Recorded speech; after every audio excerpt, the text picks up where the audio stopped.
खुलुमबाय गिबियावनो नोंथांमोनखौ बयखौबो सोरजिदा क्रिएटिभिटी चेनेलाव बरायनायजों लोगोसे फुंबिलिनि गाहाम हामलायनायखौ बावहरग्रोनाय जाबाय।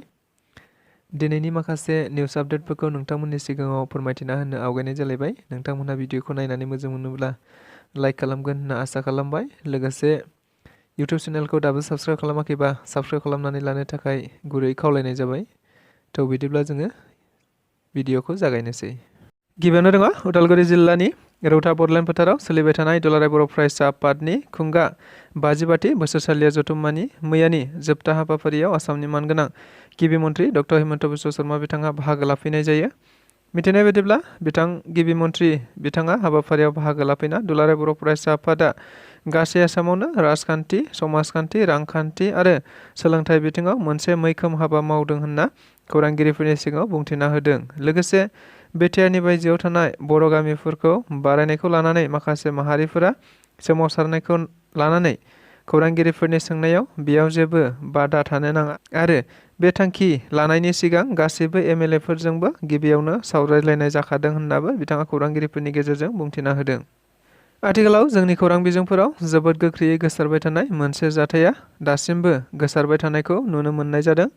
जाथाया जादों दाखालि बावैसो क'क्राझारनि जिल्ला बेंगिरि बर्नाली देखाया सासे 4थि थाखोनि सरखारि साख्रियाल दीपक दासखौ जोबोद गाज्रि बुनानै देहा फाहामसालियाव थांलायनो गोनां खालामनाय जादों। मिथिनाय बायदिब्ला बुजानाय दीपक दासआ आथिखालावबो देहा फाहामसालियावनो फाहामजागासिनो दं होनना मिथिनो मोननाय जादों। मख'जाथावदि मिथिबावनाय बायदिब्ला बे जाथायखौ लानानैनो दीपक दासनि फिसाजोआ एफआइआर होनाय जादोंमोन।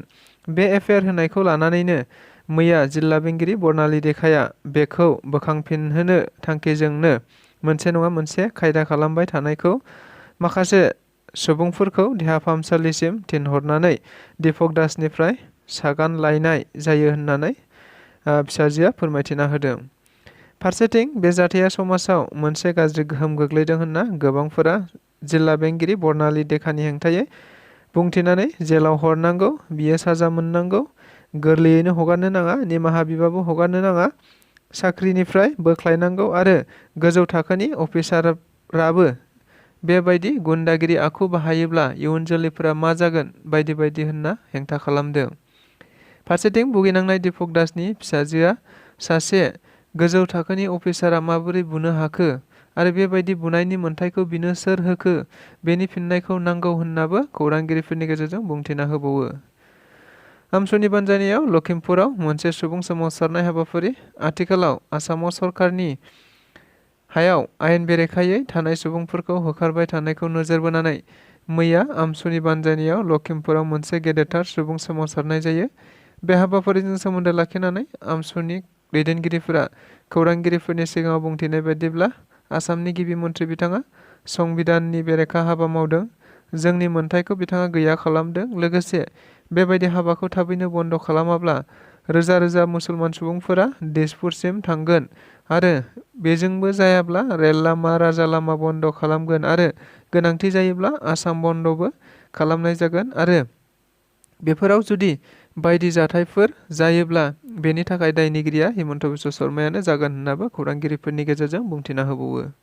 रायजोआव फिन जिनाहारि खालामनाय जाथाय मिथिनाय बायदिब्ला मैया माजुलिनि जरबिल गामिनिनो सानै दुथां सेंग्राफोरा फुंनि फ्राय 5-6 रिंगासोआव सासे 13 बोसोर बैसोनि हिन्जावसाया न'नि बोरमाखौ खाहैनो थांनायावनो जिनाहारि खालामो होनना गरामुर पुलिसआ फोरमायदों।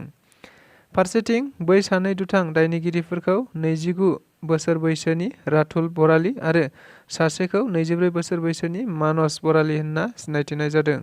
लोगोसे बिसोर सानैखौ गरामुर पुलिसआ खानो हाबाय होनना खौराङाव मिथिनो मोननाय जादों आरो आथिखालाव बिसोरखौ बायदि बायदि आयेननि जोहै केस फाइल खालामनाय जाबाय होनना पुलिसआ फोरमायथिनानै होदों खौरांगिरिफोरनि गेजेरजों।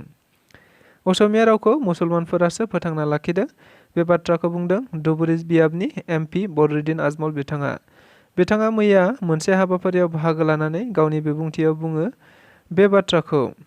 बिथाङा बुंबावनाय बायदिब्ला आसामाव असमिया रावखौ सोर लाखिदों? असमिया रावखौथ' मुसलमान सुबुंफोरासो फोथांना लाखिदों होनना बुंनो हायो, मानोना जों न'आव बिब' बिनानावजों हाथाय बाजाराव जों असमिया रावखौनो बुङो आरो बेबायदिखौनो जोंनि मुसलमानफोरखौ 1 सेकेन्डआवनो बांलादेशी होनना बुंबावो होनना बिथाङा गावनि बिबुंथिनि गेजेरजों बुंथिना होदों। मोनसे जोबोद गिख्रंथाव गारिनि जाथाय मिथिनाय बायदिब्ला कुवेटारनिफ्राय कराचिसिम थांबाय थानाय गंसे बास गारिनि सालायगिरिया थेन्थ'नायाव बासआ मोनसे गोथौ हाखराव गलांनायनि जाहोनाव बे बासआव गाखोनाय गासै सा 40 दावबायारिफोरा जिउ गोमायो होनना मिथिनो मोननाय जादों। आरो जाब्रबथाय जाखांनायनि उनावनो बासआव अर खामनाय जायो। फारसेथिं बे बासनि जाब्रबथायाव गासै सा 40 दावबायारिफोरा थैदोंब्लाबो नाथाय बे खौरांखौ लिरजासिम सा 17 सुबुंनि गोथै देहाखौ बोखांनो हायो होनना मिथिनो मोननाय जादों। दुलाराय बर' फरायसा आफादनि 52थि बोसोरसालिया जथुम्माया जोबनानै थांबाय।